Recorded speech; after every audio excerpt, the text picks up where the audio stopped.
কুরআনের মাত্র 2টি আয়াতের প্রজ্ঞায় এক নিরপরাধ নারীর জীবন রক্ষা, স্বয়ং বিশ্বনবীর পরম রহমতে চরম শত্রুর হৃদয় পরিবর্তন, আর চরম দারিদ্র্যের মাঝেও আসমানে নির্ধারিত এক বরকতময় বিবাহ। ইসলামের ইতিহাসের এই অবিশ্বাস্য ও হৃদয়স্পর্শী ঘটনাগুলো জানতে ভিডিওটি শেষ পর্যন্ত দেখুন। একদিন হযরত উসমান রাদিয়াল্লাহু আনহু নিজের ঘরের বাইরে বসেছিলেন। হঠাৎ একজন লোক তার সামনে এসে দাঁড়ালো। তার মুখে দুশ্চিন্তার ছাপ স্পষ্ট।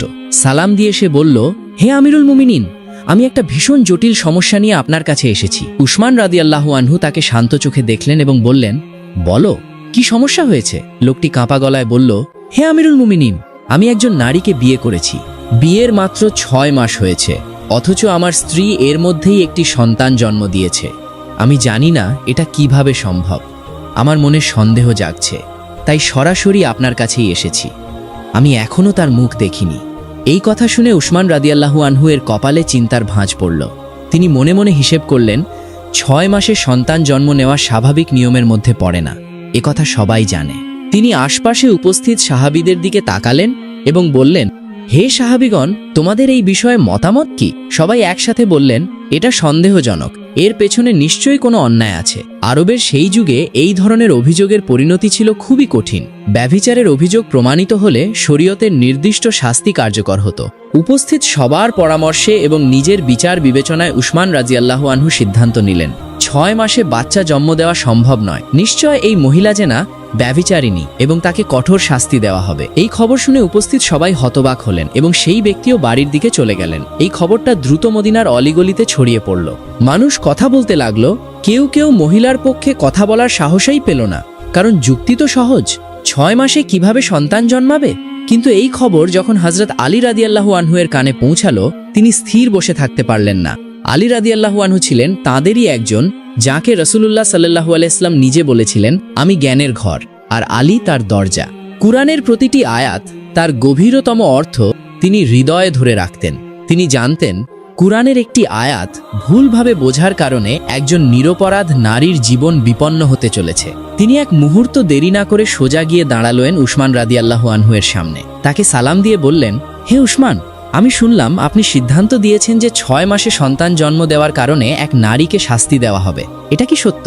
উসমান রাদিয়াল্লাহু আনহু বললেন, হ্যাঁ হে আলী, কারণ এটা স্বাভাবিক নিয়মের বাইরে। আমরা সবাই আলোচনা করেই এই সিদ্ধান্তে পৌঁছেছি। আলী রাদিয়াল্লাহু আনহু তখন শান্ত কিন্তু দৃঢ় কণ্ঠে বললেন, হে আমিরুল মুমিনিন, অনুমতি দিলে আমি কুরআনের আলোকেই এই বিষয়টা স্পষ্ট করে দিতে পারি। উসমান রাদিয়াল্লাহু আনহু অনুমতি দিলেন এবং মনোযোগ দিয়ে শুনতে লাগলেন।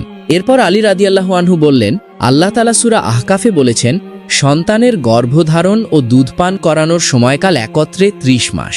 আর অন্যত্র সূরা বাকারায় আল্লাহ বলেছেন, যারা দুধ পান করানোর পূর্ণ মেয়াদ শেষ করতে চায় তারা 2 বছর অর্থাৎ 24 মাস দুধ পান করাবে। তিনি উসমান রাদিয়াল্লাহু আনহু এর দিকে তাকিয়ে বললেন, এখন হিসাব করুন, 30 মাস থেকে 24 মাস বাদ দিলে থাকে 6 মাস। অর্থাৎ আল্লাহ নিজেই কুরআনে বলে দিয়েছেন, সর্বনিম্ন 6 মাসেই একটি সন্তান পূর্ণ ও জীবিত জন্ম নিতে পারে।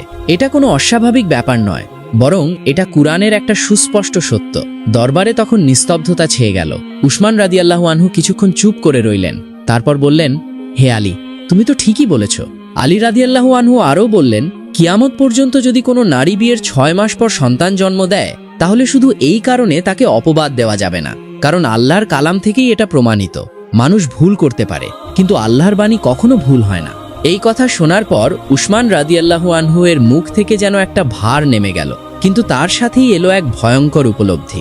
ওই মহিলার শাস্তির আদেশ তো আগেই দেওয়া হয়ে গেছে, হয়তো এই মুহূর্তেই শাস্তি কার্যকর করার প্রস্তুতি চলছে। তিনি তার রক্ষীদের ডেকে বললেন, দ্রুত যাও, যদি দেরি হয়ে যায় কিয়ামতের দিন আমি আমার রবের সামনে কি জবাব দেব? উসমান রাদিয়াল্লাহু আনহু তড়িঘড়ি করে লোক পাঠালেন আদেশ বাতিল করতে। তারপর রক্ষীদের সাথে হযরত আলী রাদিয়াল্লাহু আনহু গেলেন। যখন তারা সেখানে পৌঁছে গেলেন, তখন দেখলেন ওই মহিলাকে অর্ধেক মাটির নিচে পুঁতানো হয়েছে। সে চিৎকার করে বলছে, আমি নির্দোষ, আমাকে মেরো না, আল্লাহ কসম আমি নির্দোষ। এই ঘটনা দেখে আলী রাদিয়াল্লাহু আনহু আর এক মুহূর্ত দেরি না করে চিৎকার দিয়ে বললেন, তাকে ছেড়ে দাও, সে সত্যি বলছে। তাকে ওসমান নিজেই ছেড়ে দিতে বলেছেন। এই কথা শুনে সঙ্গে সঙ্গে তাকে ছেড়ে দেওয়া হলো। আর এভাবেই হযরত আলী রাদিয়াল্লাহু আনহু, যিনি কুরআনের গভীরতম জ্ঞান দিয়ে একজন নিরপরাধ নারীর সম্মান ও জীবন রক্ষা করেছিলেন, আর এই ঘটনার মাঝেই আরেকটি ঘটনা আমাদের নিয়ে যায় এক সম্পূর্ণ ভিন্ন কিন্তু আরও গভীর শিক্ষার দিকে। একটা সময় যখন রসুল সাল্লাল্লাহু আলাইহি সাল্লাম যুদ্ধ থেকে ফিরে আসছিলেন, পথে এক গাছের ছায়ার নিচে আরামে শুয়ে পড়লেন। নিজের তরোয়াল তার কাছেই রেখে দিয়েছিলেন। এরই মধ্যে হালকা ঘুম পেয়ে গিয়েছিল। ঠিক তখনই একজন শত্রু চুপচাপ এসে তরোয়াল উঠিয়ে খাপ থেকে বের করে নিল। তারপর সে তরোয়াল সোজা রসুলের দিকে তুলে ধরে গর্বের সাথে বলল, হে মুহাম্মদ, এখন বলো তো আমার হাত থেকে তোমাকে কে বাঁচাবে? এই অবস্থাতেও রসুল সাল্লাল্লাহু আলাইহি সাল্লাম পূর্ণ নির্ভয় ও প্রশান্তিতে বললেন, আমার আল্লাহ আমাকে বাঁচাবেন। এই কথা শোনার সাথে সাথেই ওই শত্রুর দেহ কাঁপতে শুরু করলো, হাতে পায়ে কম্পন ধরল আর তরোয়াল হাত থেকে পড়ে গেল। তারপর রসুল সাল্লাল্লাহু আলাইহি সাল্লাম তরোয়ালটি হাতে তুলে নিয়ে শত্রুর উদ্দেশ্যে বললেন, এবার বলো আমার হাত থেকে তোমাকে কে বাঁচাবে? এটা শুনে ওই লোকটা ভয়ে কাঁপতে কাঁপতে বলল, কেউ বাঁচাতে পারবে না। তখন রসুল সাল্লাল্লাহু আলাইহি সাল্লাম তাঁর রহমত আর করুণা দেখিয়ে বললেন, যাও, আমি তোমাকে মুক্তি দিলাম, আমি তোমার কোনো ক্ষতি করব না। রসুল সাল্লাল্লাহু আলাইহি ওয়াসাল্লামের এই রহমত আর মহানুভবতা দেখে শত্রুটি অবাক হয়ে গেল। নিজের গোত্রে ফিরে গিয়ে সে বলল, আমি এখনই এমন একজন মানুষের সাথে সাক্ষাৎ করলাম যার উদারতা আর রহমতের মতো কেউ নেই। হে আমার জাতি, শোনো, আজ থেকে আমি তোমাদের দলে নেই। আমি আমার জীবন সেই মানুষের জন্য উৎসর্গ করতে প্রস্তুত। এরপর সেই ব্যক্তি আবার রসুলুল্লাহর কাছে উপস্থিত হয়ে বলল, হে আল্লাহর রসুল, আমাকে মুসলমান বানিয়ে দিন আর আপনার সেবায় সুযোগ দিন। তখন রসুল সাল্লাল্লাহু আলাইহি সাল্লাম তাঁকে কালিমা পড়ালেন এবং সে ইসলামের পতাকা গ্রহণ করল। সুবহানাল্লাহ। আর এরপর তিনি কালিমা পাঠ করে ইসলামের ছায়াতলে চলে এলেন। চলুন আরেকটি হৃদয় ভেদ করা গল্প শোনা যাক। একবার রসুল সাল্লাল্লাহু আলাইহি সাল্লাম হযরত উসামা রাদিয়াল্লাহু তাআলা আনহুকে সাথে নিয়ে একটি সফরে যাচ্ছিলেন। সফরের সময় তিনি উসামাকে বললেন, হে উসামা, একটু দেখো এখানে পর্দার জন্য কোথাও কোনো জায়গা পাওয়া যায় কিনা। হযরত উসামা রাদিয়াল্লাহু তাআলা আনহু তখন রসুল সাল্লাল্লাহু আলাইহি সাল্লামের আদেশে খোঁজ শুরু করলেন, কিন্তু চারদিকে শুধু মরুভূমি ছিল, লুকানোর মতো কোনো জায়গা পেলেন না। তারপর আবার ফিরে এসে বললেন, হে রসুলুল্লাহ, এই মাঠে এমন কোনো জায়গা নেই যা আড়াল হতে পারে। তখন আল্লাহর রসুল সাল্লাল্লাহু আলাইহি সাল্লাম বললেন, চারপাশে কোনো গাছ বা পাথর আছে কি? উসামা রাদিয়াল্লাহু তাআলা আনহু বললেন, হ্যাঁ হুজুর, এখানে কিছু গাছ আর পাথর আছে।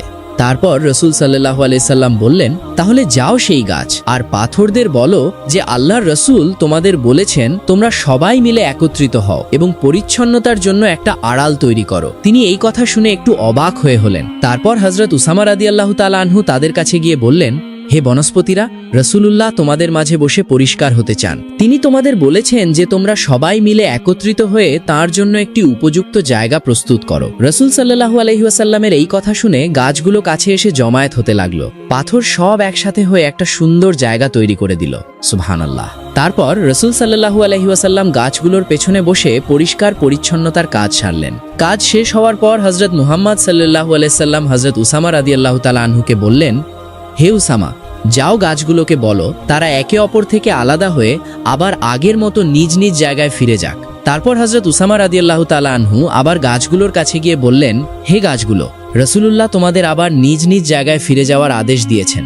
যেই মুহূর্তে গাছগুলো এই আদেশ শুনল, তারা সবাই নিজ নিজ জায়গায় ফিরে গেল। সুবহানাল্লাহ। যদি এই ধরনের ইসলামিক গল্প ও শিক্ষণীয় ঘটনা ভালো লেগে থাকে, তাহলে চ্যানেলটি সাবস্ক্রাইব করে পাশে থাকা বেল আইকন অন করে দাও, যাতে এমন আরও সুন্দর গল্পগুলো তোমার কাছে আগে পৌঁছে যায়। এই ঘটনাগুলো একসাথে আমাদের শেখায় ন্যায় ছাড়া জ্ঞান অন্ধ আর রহমত ছাড়া শক্তি অসম্পূর্ণ। একদিকে কুরআনের জ্ঞান একজন নিরপরাধ নারীর জীবন বাঁচাল, আর অন্যদিকে রসুলকে রহমত একজন শত্রুর হৃদয় বদলে দিল। আর তাই ইসলাম শুধু একটি ধর্ম নয়, এটি নেয় জ্ঞান এবং রহমতের এক পূর্ণ জীবন ব্যবস্থা। জাযাকাল্লাহু খায়রান। যখন হযরত ফাতিমা রাদিয়াল্লাহু আনহা বিয়ের উপযুক্ত বয়সে পৌঁছালেন, তখন মদিনা মুনাওয়ারার আকাশে যেন এক পবিত্র আলোড়ন সৃষ্টি হল। সাহাবায়ে কেরামের হৃদয়ে একটি মহৎ আকাঙ্ক্ষা জন্ম নিল। যদি তারা আল্লাহর রসুল সাল্লাল্লাহু আলাইহি ওয়াসাল্লামের জামাতা হওয়ার সৌভাগ্য অর্জন করতে পারতেন, এটা ছিল এমন এক সম্মান যার তুলনা দুনিয়ার কোনো সম্পদ বা মর্যাদার সঙ্গে করা যায় না। কে না চাইবে সেই মহান ব্যক্তির পরিবারের অংশ হতে, যাকে আল্লাহ সমগ্র মানব জাতির জন্য রহমত হিসেবে পাঠিয়েছেন? ফলে একের পর এক বিয়ের প্রস্তাব আসতে শুরু করল। আরবের সম্ভ্রান্ত, সম্মানিত ও মর্যাদাবান সাহাবাগণ হযরত ফাতিমা রাদিয়াল্লাহু আনহা এর জন্য আন্তরিক আগ্রহ প্রকাশ করতে লাগলেন। কিন্তু আশ্চর্যের বিষয়, নবী করিম সাল্লাল্লাহু আলাইহি ওয়াসাল্লাম প্রতিটি প্রস্তাবই অত্যন্ত মমতা, প্রজ্ঞা ও সৌজন্যের সঙ্গে ফিরিয়ে দিচ্ছিলেন। যখন কেউ এর কারণ জানতে চাইতেন, তখন তিনি শান্ত কণ্ঠে বলতেন, আমি আমার কন্যা ফাতিমার বিয়ের ব্যাপারটি আল্লাহ তাআলার সিদ্ধান্তের ওপর ছেড়ে দিয়েছি। তিনি যাকে পছন্দ করবেন তার সঙ্গেই ফাতিমার বিয়ে হবে। মহান আল্লাহ যাকে পছন্দ করবেন তার থেকে উত্তম আর কে আছে। রাসূলুল্লাহ সাল্লাল্লাহু আলাইহি সাল্লামের এই কথা শুনে সাহাবায়ে কেরাম বুঝতে পারলেন এটি কোনো সাধারণ বিষয় নয়, এর পেছনে রয়েছে আল্লাহ তাআলার বিশেষ হিকমত ও ফয়সালা। এদিকে একের পর এক প্রস্তাব প্রত্যাখ্যাত হলেও একজন মহান সাহাবী সম্পূর্ণ নীরব ছিলেন। তিনি কোনো প্রস্তাব পাঠালেন না, কোনো ইঙ্গিতও দিলেন না, অথচ তার মর্যাদা, সাহস, জ্ঞান ও তাকওয়া ছিল অতুলনীয়। আর সেই সৌভাগ্যবান, সেই নীরব ব্যক্তিটি ছিলেন হযরত আলী রাদিয়াল্লাহু আনহু। একদিন হযরত আবু বকর সিদ্দিক রাদিয়াল্লাহু আনহু এবং হযরত উমর ফারুক রাদিয়াল্লাহু আনহু মসজিদে নববীতে একত্রিত হলেন। তারা দুজনই উপলব্ধি করছিলেন যে হযরত ফাতিমা রাদিয়াল্লাহু আনহা এর বিয়ের বিষয়টি কোনো সাধারণ ঘটনা নয়, বরং এর পেছনে রয়েছে আল্লাহ তাআলার বিশেষ ফয়সালা ও হিকমত। এই চিন্তা থেকেই তাঁদের মনে একটি প্রশ্ন জাগল, শেষ পর্যন্ত কে হবেন সেই সৌভাগ্যবান ব্যক্তি যিনি রাসূলুল্লাহ সাল্লাল্লাহু আলাইহি ওয়াসাল্লামের জামাতা হওয়ার মহান মর্যাদা লাভ করবেন? কথোপকথনের এক পর্যায়ে হযরত উমর ফারুক রাদিয়াল্লাহু আনহু একটি গুরুত্বপূর্ণ বিষয় উল্লেখ করলেন। তিনি বললেন, হে আবু বকর, মদিনার অনেক সম্মানিত সাহাবী হযরত ফাতিমা রাদিয়াল্লাহু আনহা এর জন্য বিয়ের প্রস্তাব পাঠিয়েছেন, কিন্তু আশ্চর্যের বিষয় হল আমাদের প্রিয় ভাই আলী রাদিয়াল্লাহু আনহু এখনও এ ব্যাপারে কোনো কথা বলেননি।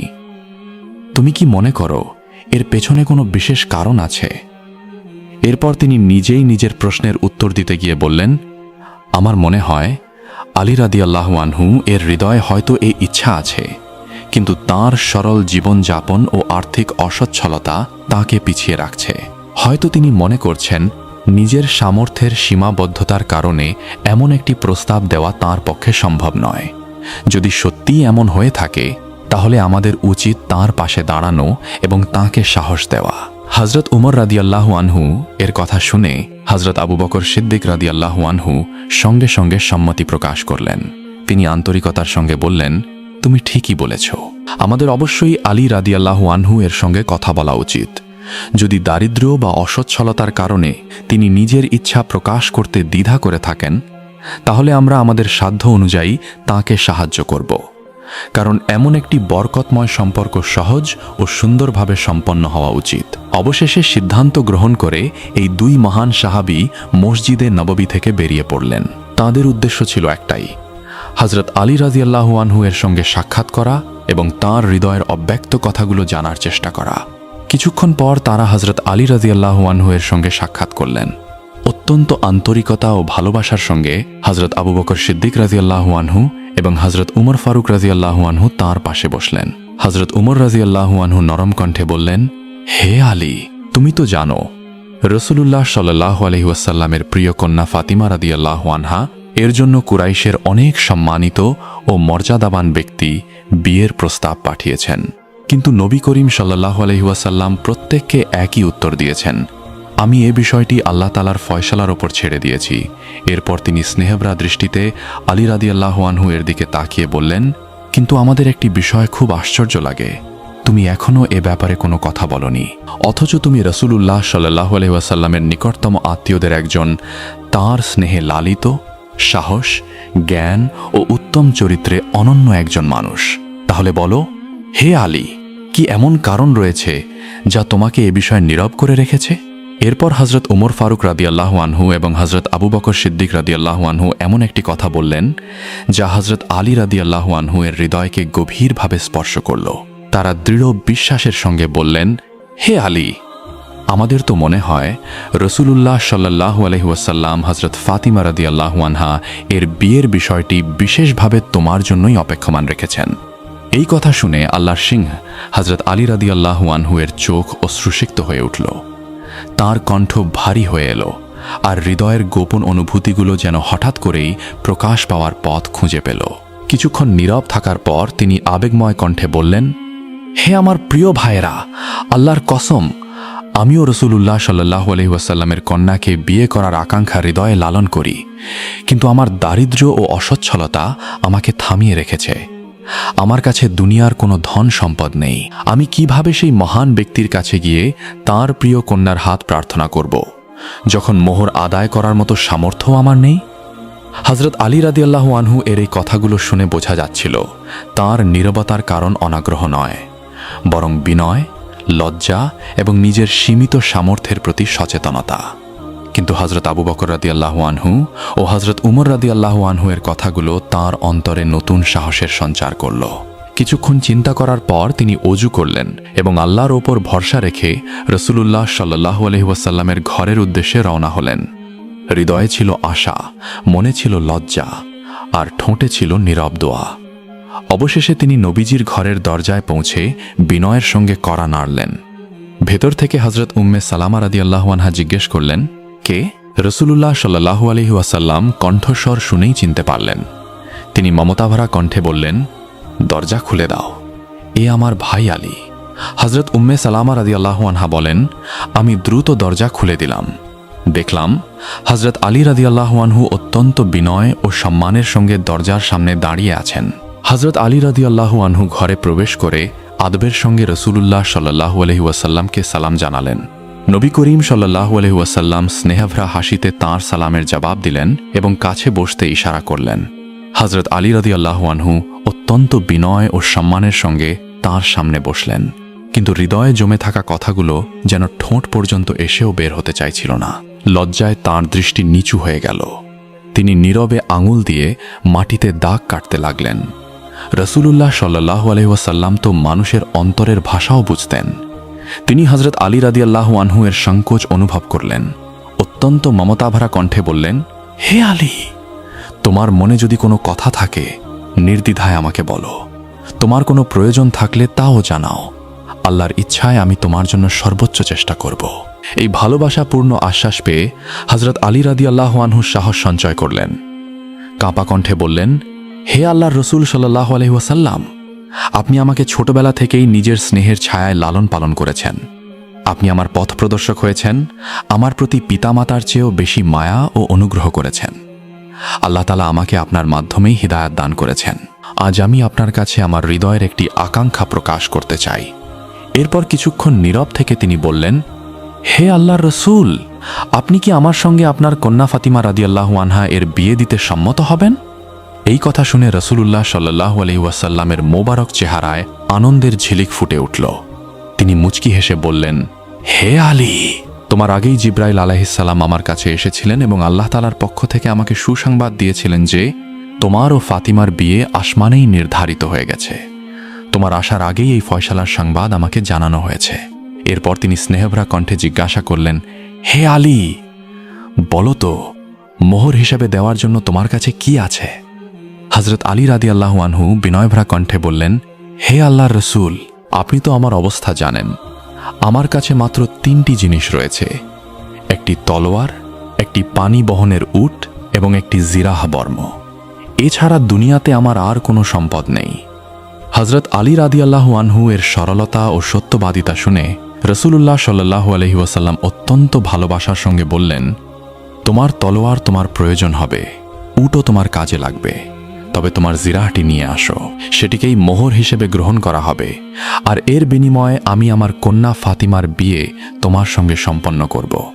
এরপর রাসূলুল্লাহ সাল্লাল্লাহু আলাইহি ওয়াসাল্লাম বললেন, হে আলী, তুমি এখন মসজিদে যাও, আমিও সেখানে আসব এবং মানুষের সামনে তোমাদের বিয়ের ঘোষণা করব। এই সুসংবাদ শুনে হযরত আলী রাদিয়াল্লাহু আনহু এর হৃদয় আনন্দে ভরে উঠল।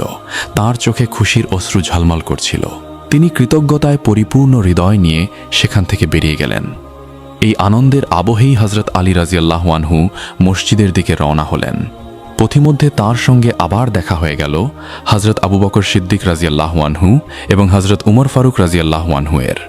তাঁর উজ্জ্বল মুখমণ্ডল দেখে তারা মুচকি হেসে বললেন, হে আলী, আজ তোমাকে এত খুশি দেখাচ্ছে কেন? কোনো সুসংবাদ আছে কি?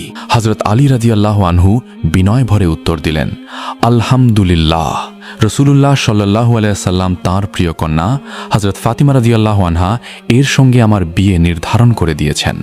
এখন আমি মসজিদে যাচ্ছি, আর কিছুক্ষণের মধ্যেই রাসূলুল্লাহ সাল্লাল্লাহু আলাইহি সাল্লাম সেখানে উপস্থিত হয়ে সকলের সামনে এই সুসংবাদ ঘোষণা করবেন। এই সংবাদ শুনে দুই মহান সাহাবীর আনন্দের সীমা রইল না। তারা এগিয়ে এসে হজরত আলী রাদিয়াল্লাহু আনহুকে অভিনন্দন জানালেন এবং তার জন্য দোয়া করলেন। এরপর তিনজন একসঙ্গে মসজিদে নববীর দিকে রওনা দিলেন। কিছুক্ষণ পর রাসূলুল্লাহ সাল্লাল্লাহু আলাইহি ওয়াসাল্লাম মসজিদে আগমন করলেন। খবর ছড়িয়ে পড়তেই সাহাবায়ে কেরাম সেখানে সমবেত হতে লাগলেন। এক শুভ ও বরকতময় পরিবেশের মধ্যে রাসূলুল্লাহ সাল্লাল্লাহু আলাইহি ওয়াসাল্লাম মিম্বারে আরোহণ করে উপস্থিত জনতার উদ্দেশ্যে ভাষণ দিলেন। এরপর আল্লাহর প্রশংসা ও গুণগান বর্ণনা করে তিনি হজরত আলী রাদিয়াল্লাহু আনহু এবং হজরত ফাতিমা রাদিয়াল্লাহু আনহা এর বিবাহের ঘোষণা দিলেন। উপস্থিত সাহাবায়ে কেরাম গভীর আনন্দ ও সন্তুষ্টির সঙ্গে এই মোবারক সংবাদ গ্রহণ করলেন। বিয়ে সম্পন্ন হওয়ার পর সবাই নবদম্পতির জন্য আন্তরিক দোয়া করলেন। তাঁরা বললেন, হে আল্লাহ, এই পবিত্র দাম্পত্য জীবনে ভালোবাসা, শান্তি, বরকত ও কল্যাণ দান করুন। তাঁদের জীবনকে পুরো উম্মতের জন্য উত্তম আদর্শে পরিণত করুন। এরপর শুরু হলো রুখসাতির প্রস্তুতি। অত্যন্ত সরলতা ও বরকতের সঙ্গে এই পবিত্র ঘর বাঁধার ব্যবস্থা করা হচ্ছিল। হজরত আলী রাদিয়াল্লাহু আনহু নিজের সামর্থ্য অনুযায়ী যা কিছু ছিল তা নিয়েই প্রস্তুতি শুরু করলেন। কিছুদিনের মধ্যেই প্রয়োজনীয় অর্থের ব্যবস্থা করা হলো। সেই অর্থ দিয়ে হজরত ফাতিমা রাদিয়াল্লাহু আনহা এর জন্য অতি সাধারণ কিছু গৃহস্থালির সামগ্রী কেনা হয়, কিন্তু সেই সাধারণতার মধ্যেই ছিল এক অনন্য সৌন্দর্য, এক অতুলনীয় বরকত। সেসব সামগ্রীর মধ্যে ছিল একটি সাধারণ পোশাক, মাথা ঢাকার জন্য একটি বড় চাদর, খেজুর পাতার তৈরি একটি খাট, দুটি সাধারণ গদি, কয়েকটি বালিশ, একটি চাটাই, শস্য পেশার পাথর, পানির পাত্র, একটি মশক, একটি সুরাহি এবং দৈনন্দিন জীবনের জন্য প্রয়োজনীয় আরও কিছু সাধারণ জিনিস। দুনিয়ার দৃষ্টিতে এগুলো হয়তো খুবই সামান্য ছিল, কিন্তু এই সামান্য সামগ্রীর মধ্যেই লুকিয়ে ছিল সন্তুষ্টি, তাকওয়া, সরলতা এবং আল্লাহর অসীম বরকত। আজও এই বিবাহ মুসলিম উম্মাহর জন্য শিক্ষা হয়ে আছে যে সুখী দাম্পত্য জীবনের ভিত্তি ধন সম্পদ নয়, বরং ঈমান, ভালোবাসা, পারস্পরিক সম্মান এবং আল্লাহর সন্তুষ্টি। যখন নবী করিম সাল্লাল্লাহু আলাইহি ওয়াসাল্লামের সামনে এই সামান্য গৃহস্থালির জিনিসপত্র উপস্থাপন করা হলো, তখন তাঁর মোবারক হৃদয় আবেগে ভরে উঠল। এই সরলতা, এই সন্তুষ্টি এবং এই পবিত্র সম্পর্কের সৌন্দর্য দেখে তাঁর মোবারক চোখ অশ্রুসিক্ত হয়ে উঠল। তবে সেই অশ্রু কোনো অভাব বা দারিদ্র্যের জন্য ছিল না, বরং ছিল আল্লাহর সন্তুষ্টির জন্য গড়ে ওঠা একটি পবিত্র সম্পর্কের বরকত ও সৌন্দর্যের প্রতি গভীর অনুভূতির বহিঃপ্রকাশ। এরপর রাসূলুল্লাহ সাল্লাল্লাহু আলাইহি ওয়াসাল্লাম আকাশের দিকে দৃষ্টি তুলে দুই হাত উঁচু করে আন্তরিকতার সঙ্গে দোয়া করলেন, হে আমার রব, এই বিয়েতে বরকত দান করুন। হে আল্লাহ, আলী রাদিয়াল্লাহু আনহু এবং ফাতিমা রাদিয়াল্লাহু আনহাকে দুনিয়া ও আখিরাতের কল্যাণ দান করুন। তাদের জীবনকে ভালোবাসা, শান্তি ও রহমতে পরিপূর্ণ করে দিন। তাদের এমন জীবন দান করুন যাতে তারা সর্বদা আপনার কৃতজ্ঞতা প্রকাশ করতে পারে, আপনার আনুগত্যে জীবন অতিবাহিত করতে পারে এবং আপনার সন্তুষ্টি অর্জনে সচেষ্ট থাকে। এই দোয়া ও বরকতের ছায়াতেই অবশেষে রুখসাতির সময় এসে গেল। একদিকে রাসূলুল্লাহ সাল্লাল্লাহু আলাইহি ওয়াসাল্লাম হযরত আলী রাদিয়াল্লাহু আনহুকে স্নেহভরে আলিঙ্গন করলেন, আর অন্যদিকে নিজের প্রাণের টুকরা হযরত ফাতিমা রাদিয়াল্লাহু আনহাকে বুকের সঙ্গে জড়িয়ে ধরলেন। এরপর অশ্রুসিক্ত নয়নে, ভালোবাসা ও দোয়াভরা হৃদয় নিয়ে তিনি তাঁর প্রিয় কন্যার হাত হযরত আলী রাদিয়াল্লাহু আনহু এর হাতে তুলে দিলেন এবং স্নেহভরা কণ্ঠে বললেন, হে আমার প্রিয় কন্যা, আমি তোমার জন্য এমন একজন মানুষকেই পছন্দ করেছি যে তোমাকে ভালোবাসবে, সম্মান করবে এবং আল্লাহর সন্তুষ্টির পথে তোমার সর্বোত্তম সঙ্গী হবে। এভাবেই এই পবিত্র সম্পর্ক নতুন জীবনের পথে যাত্রা শুরু করল। চারদিকে ছিল দোয়া, ভালোবাসা আর প্রশান্তির আবহ। মনে হচ্ছিল যেন আল্লাহর রহমত আকাশ থেকে নেমে এসে সেই পরিবেশকে ঘিরে রেখেছে। পরের দিন মদিনা মুনাওয়ারায় ওয়ালিমার আয়োজন করা হলো। এক সাহাবী অত্যন্ত আদব ও আন্তরিকতার সঙ্গে রাসূলুল্লাহ সাল্লাল্লাহু আলাইহি ওয়াসাল্লামের খিদমতে উপস্থিত হয়ে বললেন, হে আল্লাহর রাসূল, আমি আলী রাদিয়াল্লাহু আনহু এবং আপনার প্রিয় কন্যা ফাতিমা রাদিয়াল্লাহু আনহা এর জন্য একটি ওয়ালিমার ব্যবস্থা করতে চাই। আমার কাছে একটি ছোট পশু আছে, আমি সেটি জবাই করে ওয়ালিমার আয়োজন করতে চাই। এ কথা শুনে রাসূলুল্লাহ সাল্লাল্লাহু আলাইহি ওয়াসাল্লাম হাসলেন এবং তার জন্য দোয়া করে বললেন, আল্লাহ তাআলা তোমার এই আন্তরিক উদ্যোগ কবুল করুন। এরপর তিনি হযরত বিলাল রাদিয়াল্লাহু আনহুকে ডেকে বললেন, হে বিলাল, মদিনাবাসীদের জানিয়ে দাও আজ আলী রাদিয়াল্লাহু আনহু এর ওয়ালিমা, সবাই যেন এই বরকতময় দাওয়াতে অংশগ্রহণ করে। এই ঘোষণা ছড়িয়ে পড়তেই মদিনা মুনাওয়ারার মানুষ আনন্দের সঙ্গে সেখানে সমবেত হতে লাগল। পশুটি ছিল ছোট, খাবারও ছিল খুবই সীমিত, কিন্তু এটি ছিল আল্লাহর বিশেষ বরকত এবং রসুলুল্লাহ সাল্লাল্লাহু আলাইহি ওয়াসাল্লামের দোয়ার ফল। মানুষ আসতে লাগল, খেতে লাগল, কিন্তু খাবার যেন শেষই হচ্ছিল না। একের পর এক লোক দাওয়াতে অংশগ্রহণ করল, তবুও পাত্রগুলো ভরাই রয়ে গেল। উপস্থিত সবাই এই দৃশ্য দেখে বিস্মিত হয়ে গেল এবং আল্লাহর প্রশংসা করতে লাগল। সুবহানাল্লাহ। প্রিয় বন্ধুরা, এভাবেই সরলতা, তাকওয়া, ভালোবাসা এবং আল্লাহর বরকতের ছায়ায় এই পবিত্র বিবাহ সম্পন্ন হয়েছিল। এটি শুধু একটি বিবাহ ছিল না, বরং সমগ্র উম্মতের জন্য এক উজ্জ্বল আদর্শ ও অনুকরণীয় দৃষ্টান্ত। এই ঘটনা আমাদের শিক্ষা দেয় যে প্রকৃত সুখ, শান্তি, ধন, সম্পদ, আড়ম্বর কিংবা বাহ্যিক জৌলুসের মধ্যে নয়, বরং তা নিহিত রয়েছে ঈমান, তাকওয়া, ধৈর্য, পারস্পরিক সম্মান এবং আল্লাহর ওপর দৃঢ় ভরসার মধ্যে। যখন কোনো সম্পর্ক আল্লাহর সন্তুষ্টির জন্য গড়ে ওঠে, তখন সেই সম্পর্কে এমন এক বিশেষ বরকত নেমে আসে যা মানুষের হৃদয়কে প্রশান্তি দেয়, জীবনকে সহজ করে তোলে এবং প্রকৃত সুখের স্বাদ এনে দেয়। যদি ভিডিওটি আপনাদের ভালো লেগে থাকে তাহলে অবশ্যই একটি লাইক দিন, প্রিয়জনদের সঙ্গে শেয়ার করুন এবং আমাদের চ্যানেলটি সাবস্ক্রাইব করতে ভুলবেন না। ইনশাআল্লাহ খুব শীঘ্রই আবারও নতুন একটি ভিডিও নিয়ে আপনাদের সামনে হাজির হব। ততক্ষণ পর্যন্ত আল্লাহ হাফেজ।